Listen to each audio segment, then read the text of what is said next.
Good morning students, welcome to online classes. आज हम plant kingdom का लास्ट ग्रुप पढ़ेंगे विच इज एंजियोस्पर्म्स। जो एंजियोस्पर्म्स है ये कैसे प्लांट्स हैं? Flowering plants.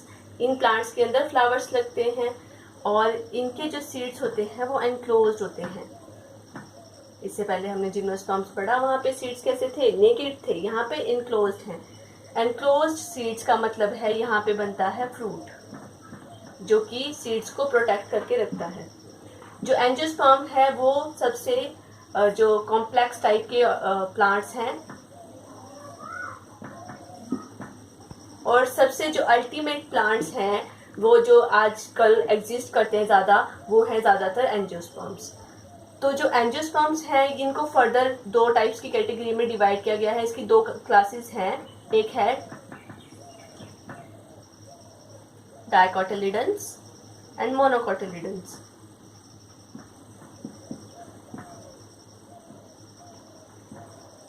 जो डाइकोटिलिडन्स हैं इनके पास 2 कोटिलिडन्स होती हैं और मोनोकोटिलिडन्स में 1 कोटिलिडन है। तो सिंपली आप देख सकते हैं कई सीड्स आपने देखे होंगे जिनको आप 2 टुकड़ों में डिवाइड कर सकते हैं, वो है हमारे 2 कोटिलिडन्स। और जिनको नहीं कर सकते, जो सिंगल सीड की फॉर्म में ही एग्जिस्ट करते हैं, वो है मोनोकोटिलिडन्स। ठीक है, जैसे आपने देखा होगा पी, मटर का दाना, आप उसको तोड़ सकते हैं। ठीक है, तो वो क्या है? डाइकोटिलिडन है। और जैसे आपके पास है वीट, राइस, ये सारे क्या है? मोनोकोटिलिडन्स। पी, मैंगो और बहुत सारे ऐसे प्लांट्स जिनके अंदर 2 कोटिलिडन्स होती हैं, वो हैं डाइकोटिलिडन्स। अगर हम फ्लावर्स की बात करें तो फ्लावर्स क्या है? बेसिकली एक रिप्रोडक्टिव स्ट्रक्चर है।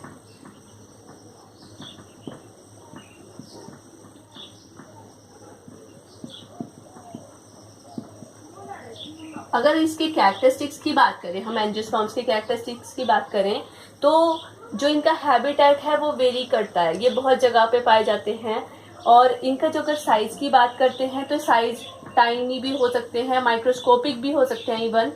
जो सबसे छोटा एंजियोस्पर्म है वो है वुल्फिया।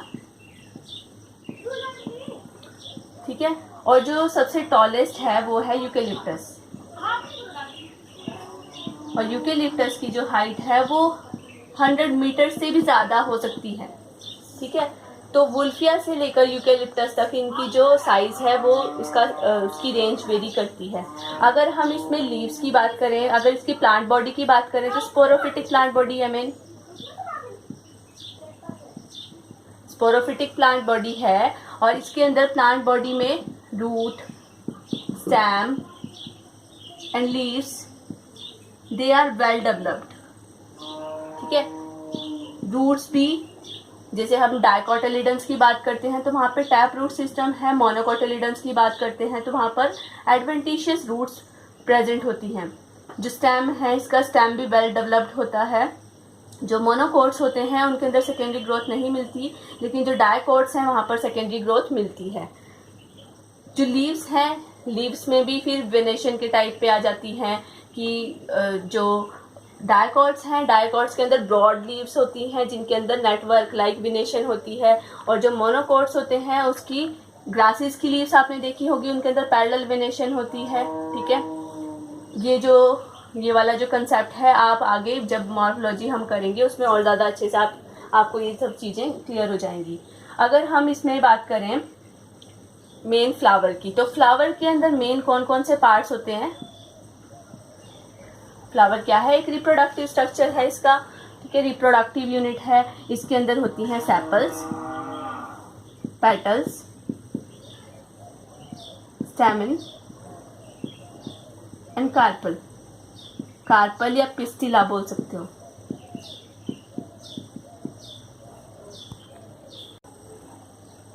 अगर हम फ्लावर का स्ट्रक्चर देखते हैं तो इसमें सबसे इंटरनल है हमारी कार्पल। ठीक है, ये कार्पल कहाँ पे रेस्ट करती है? थैलेमस के ऊपर रेस्ट करती है। इस थैलेमस के साइड से क्या निकलते हैं, स्टैमेंस।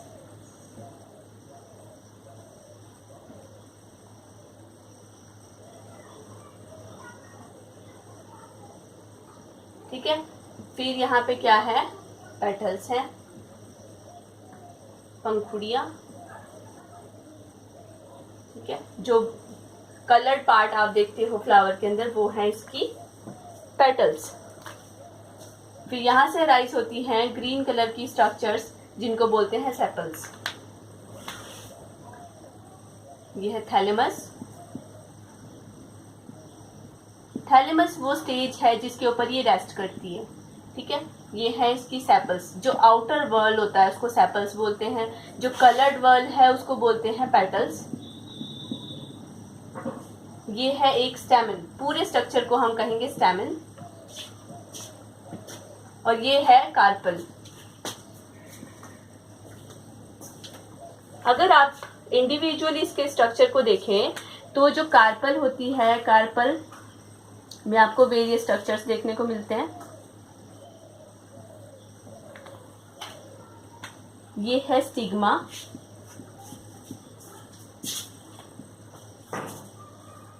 ये है स्टाइल,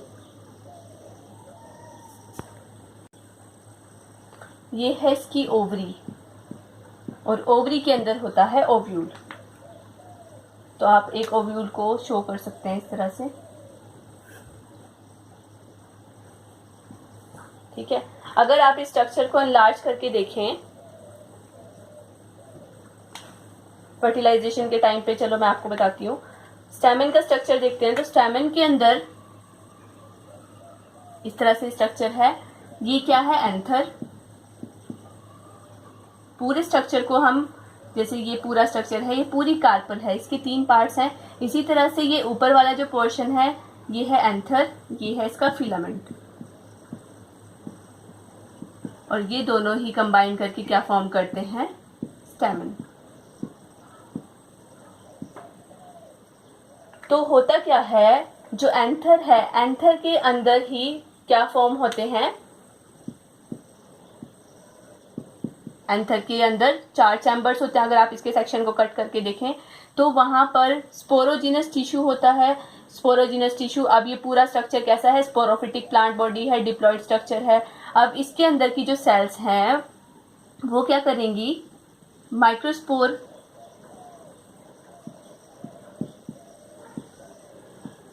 मदर सेल की तरह बिहेव करेंगी।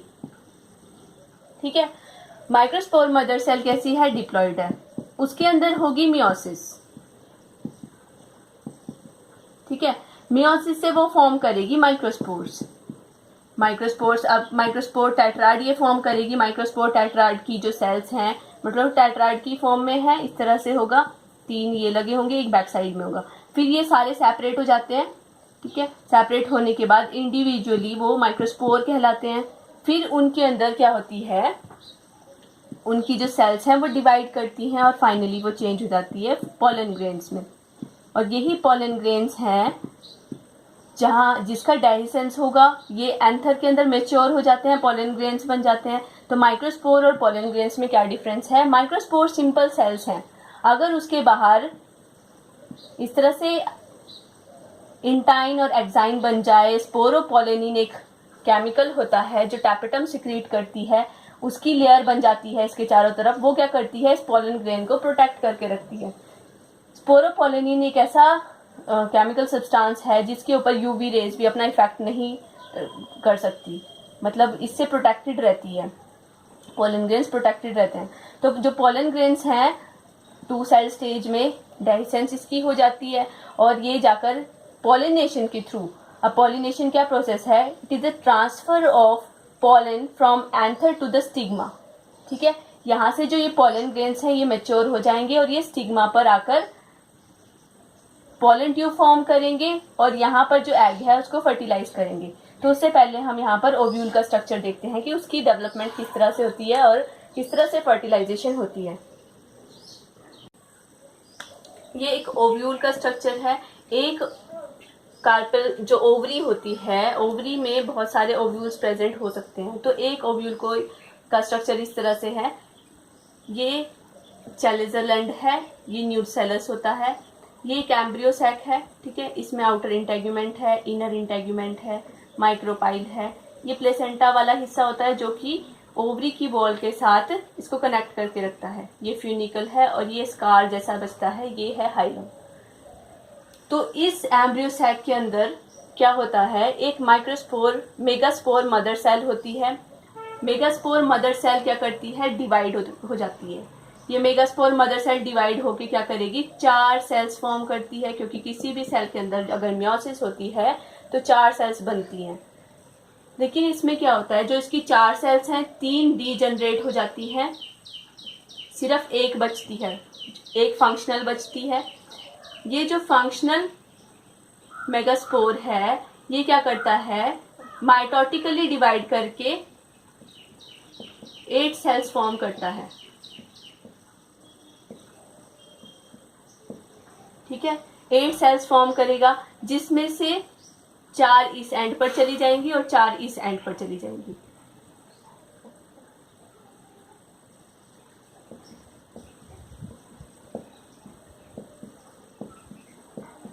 ठीक है, फिर क्या होता है, इनमें से 2 बीच में आ जाती हैं।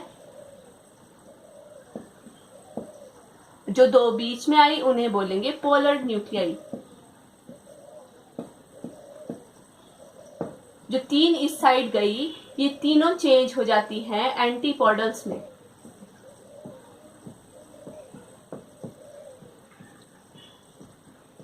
ठीक है, और जो 3 इस साइड आई, इनमें से 2 तो चेंज हो जाती हैं सिनर्जिड्स में।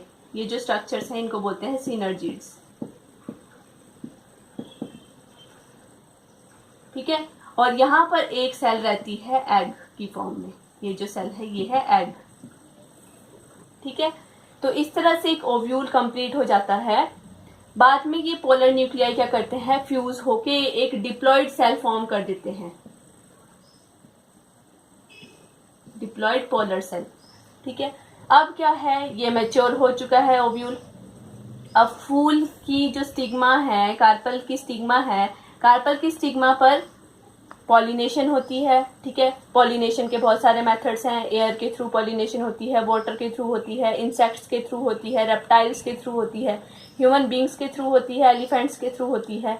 ठीक है, तो पॉलिनेशन हो जाती है। पॉलिनेशन के बाद जो पॉलन ग्रेन है वो स्टिग्मा पर आता है। स्टिग्मा की जो सेल्स हैं वो उसको रिकॉग्नाइज कर देती हैं। अब यहाँ से क्या होता है, केमिकल सीक्रेट होता है। ठीक है, यहाँ पर जो केमिकल आएगा वो पॉलन ग्रेन्स को अट्रैक्ट करता है, तभी यहाँ पे पॉलन ग्रेन आया। पॉलन ग्रेन जैसे ही यहाँ आता है, ये क्या करेगा, एक पॉलन ट्यूब बनानी शुरू कर देगा, और वो जो पॉलन ट्यूब है वो जाकर माइक्रोपाइलर एंड से एंटर करती है। कई बार माइक्रोपाइलर एंड से एंटर करी, कभी चैलेजल एंड से, और कभी मिजोगैमी भी होती है तो यहाँ से भी एंटर कर सकती है। तो यहाँ से जैसे वो आएगी, अब क्या आया, एक हमारे पास पॉलन ग्रेन था। ठीक है, पॉलन ग्रेन्स में 2 सेल्स थी इस तरह से, इसके बाहर इंटाइन थी, लेकिन कुछ एक साइड पे इंटाइन नहीं होती, वहां पे एक पोर रह जाता है, और वहीं से एक पॉलन ट्यूब बननी स्टार्ट हो जाती है। उस पॉलन ट्यूब में ये जो नीचे वाली सेल है इसे बोलते हैं जनरेटिव सेल, और ये है वेजिटेटिव सेल। ये जनरेटिव सेल, वेजिटेटिव सेल आगे आ जाती है और ट्यूब सेल फॉर्म करनी शुरू कर देती है, क्योंकि ये जो जनरेटिव सेल है ये इसमें बिल्कुल हैंगिंग पोजीशन में होती है। और यही जनरेटिव सेल बाद में क्या फॉर्म करती है, 2 मेल गैमेट्स। तो एक बारी में एक पॉलन ग्रेन से 2 मेल गैमेट्स प्रोड्यूस होते हैं। जैसे ही ये मेल गैमेट्स एंटर करते हैं माइक्रोपाइलर एंड से, ये सिनर्जिड्स इनको डायरेक्ट करते हैं कि किस पोजीशन में जाना है। जैसे ये यहाँ पर ये डिसइंटीग्रेट हो जाते हैं, ये आएंगे यहाँ पर और क्या करेंगे, एक जो मेल गैमेट है वो फर्टिलाइज करेगा एग को। ठीक है, अब मेल गैमेट कैसा है, हैप्लॉइड है, एग भी कैसा है, हैप्लॉइड है। इसके बाद क्या बनेगा, जाइगोट बनेगा। जाइगोट कैसा है, डिप्लॉइड। ठीक है, दूसरा जो मेल गैमेट है, दूसरा मेल गैमेट फर्टिलाइज करेगा इस पोलर न्यूक्लियाई को। अब ये पोलर सेल थी, क्योंकि ये कंप्लीट सेल बन गई तो पोलर सेल इसको बोलेंगे। पोलर सेल कैसी थी? डिप्लॉइड थी। मेल गैमेट कैसा था? हैप्लॉइड था। इन दोनों का फ्यूजन हुआ, क्या बनेगा? एक प्रोडक्ट बनेगा, उसको बोलेंगे ट्रिप्लॉइड प्रोडक्ट। और यहाँ पे बनता है primary endosperm nucleus. PEN stands for primary endosperm nucleus.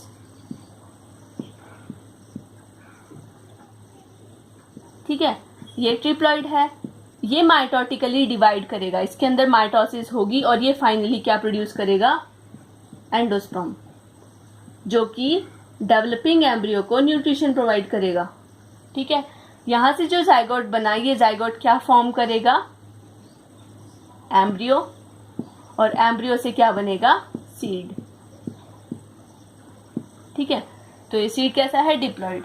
अब यहाँ पे आप देख रहे हैं कि दो टाइम पे फर्टिलाइजेशन हुई। एक फर्टिलाइजेशन वेजिटेटिव थी, एक जनरेटिव फर्टिलाइजेशन थी। ठीक है, ये जनरेटिव फर्टिलाइजेशन है क्योंकि यहाँ पे जाइगोट बना, एम्ब्रियो बना, एग के साथ फर्टिलाइजेशन हुई। और जो ये फर्टिलाइजेशन है, ये वेजिटेटिव फर्टिलाइजेशन है क्योंकि ये पोलर सेल के साथ मेल गैमेट फ्यूज करके एंडोस्पर्म फॉर्म करेगा। ठीक है, तो एक टाइम पे दो बारी फर्टिलाइजेशन हुई, इसलिए इस फिनोमिना को बोल देते हैं डबल फर्टिलाइजेशन। और डबल फर्टिलाइजेशन एंजियोस्पर्म का एक बहुत ही इम्पॉर्टेंट कैरेक्टरिस्टिक है। सिर्फ एंजियोस्पर्म्स के अंदर ही डबल फर्टिलाइजेशन देखने को मिलती है। डबल फर्टिलाइजेशन है क्या? One of the male gamete will fuse the egg to form zygote and another one will fuse with the polar cell to form primary endosperm nucleus which in turn form endosperm. और ये जो endosperm यहाँ पे form होगा, ये इस zygote से embryo बनने में न्यूट्रिशन प्रोवाइड करेगा। ये जाइगोट से एम्ब्रियो बनेगा और एम्ब्रियो से सीड बनेगा। ठीक है, तो एंडोस्पर्म कैसा है? एक न्यूट्रिटिव मटेरियल है इस एम्ब्रियो के लिए। और यहाँ पर एंडोस्पर्म का नेचर कैसा है? ट्रिप्लॉइड। जब हमने जिम्नोस्पर्म्स की बात करी थी तो वहां पर एंडोस्पर्म कैसा था? हैप्लॉइड था, क्योंकि वो फर्टिलाइजेशन से पहले ही हैप्लॉइड सेल से बना था। लेकिन यहाँ पर जो एंडोस्पर्म बनता है वो फ्यूजन के बाद बनता है, तो उसका प्लॉइडी लेवल ज़्यादा हो जाता है, तो वो ट्रिप्लॉइड स्ट्रक्चर यहाँ पे फॉर्म होता है। तो इस फ्यूजन को बोलते हैं ट्रिपल फ्यूजन, क्योंकि यहाँ पर एक ट्रिप्लॉइड स्ट्रक्चर फॉर्म होता है। तो fusion of male gamete with polar cell results in the formation of primary endosperm nucleus which is triploid in nature. तो such kind of fusion is known as triple fusion.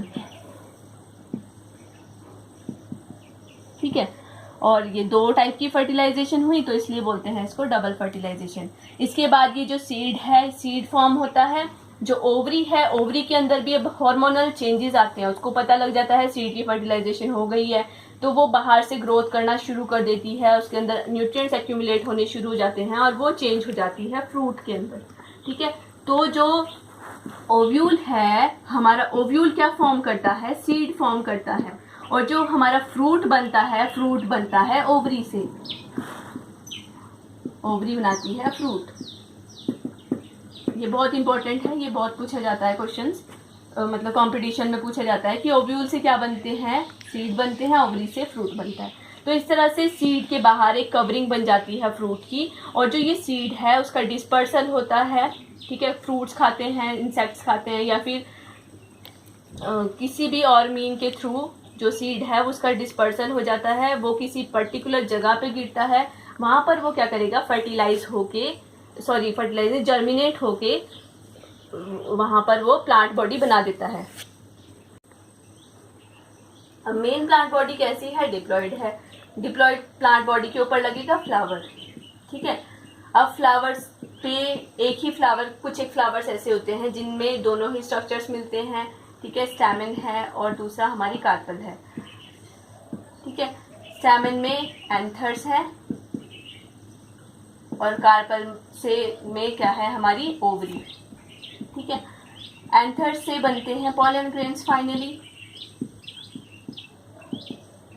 और ovary में क्या है? Egg. ठीक है, ovule बोले तो ज्यादा बेटर होगा। पोलन ग्रेन से बनेंगे मेल गैमेट्स और ओव्यूल से बनेगा हमारा, ओव्यूल के अंदर है एग। दोनों की क्या हुई, फर्टिलाइजेशन हुई। फर्टिलाइजेशन से क्या बना, जाइगोट। जाइगोट कैसा है, डिप्लॉइड स्ट्रक्चर है। ये पोलन ग्रेन्स जो थे, पोलन ग्रेन्स एंथर्स में से पोलन ग्रेन कब बने, मियोसिस के थ्रू। ठीक है, यहाँ पे मियोसिस हुई, यहाँ पे भी मियोसिस हुई। ठीक है, पूरी मियोसिस नहीं होती लेकिन एग को फॉर्म करने के लिए मियोसिस होती है। ऐसे ही एंथर की कुछ सेल्स में मियोसिस हुई, पोलन ग्रेन्स फॉर्म हुए। मेल गैमेट्स कैसे हैं, हैप्लॉइड हैं, एग भी हैप्लॉइड है। जाइगोट बना डिप्लॉइड।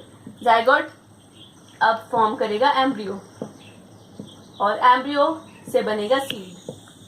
ठीक है, सीड है, डिस्पर्सल हुआ, बाद में वो कहीं किसी एरिया में गिरा, वहां पर वो जर्मिनेट करके बनाएगा प्लांट बॉडी। सीड के दो पार्ट होते हैं, एक है प्लीम्यूल और एक है रेडिकल। प्लीम्यूल तो फॉर्म करता है शूट सिस्टम, ठीक है, रेडिकल फॉर्म करता है रूट सिस्टम। ठीक है, तो इस तरह से एक सीड से क्या बनते हैं, प्लांट बॉडी। और सीड्स के अंदर कॉटिलीडन्स होते हैं। कॉटिलीडन्स क्या फॉर्म करते हैं, फर्स्ट लीव्स। मोनोकोट्स के अंदर सिंगल कॉटिलीडन है और डाइकोट्स के अंदर 2 कॉटिलीडन्स हैं और वो क्या बनाएगा, अब प्लांट बॉडी बनाएगा। अब यहाँ पर आप देख रहे हैं कि प्लांट बॉडी, फ्लावर, स्टेमन, एंथर्स, यहाँ तक की जो प्लांट बॉडी है, स्ट्रक्चर है, ठीक है, यहाँ से यहाँ तक, ये क्या है, डिप्लॉइड है, ये क्या है, हैप्लॉइड है। तो जो डिप्लॉइड स्ट्रक्चर है ये क्या शो करता है, स्पोरोफिटिक जनरेशन को शो करता है। और यहाँ पर, यहाँ से लेकर अगर हम सिर्फ इतनी सी बात करें, ये शो करता है गैमेटोफिटिक जनरेशन को। ठीक है, तो यहाँ पर भी क्या हो रहा है, अल्टरनेशन ऑफ जनरेशन हो रहा है। तो इसी तरह से सारे प्लांट्स के अंदर अल्टरनेशन ऑफ जनरेशन होती है। इसका एक टॉपिक बचता है कि एक होती है लाइफ साइकिल हैप्लॉन्टिक, डिप्लॉन्टिक या हैप्लोडिप्लॉन्टिक, वो हम नेक्स्ट लेक्चर में कंटिन्यू करेंगे। Thank you class.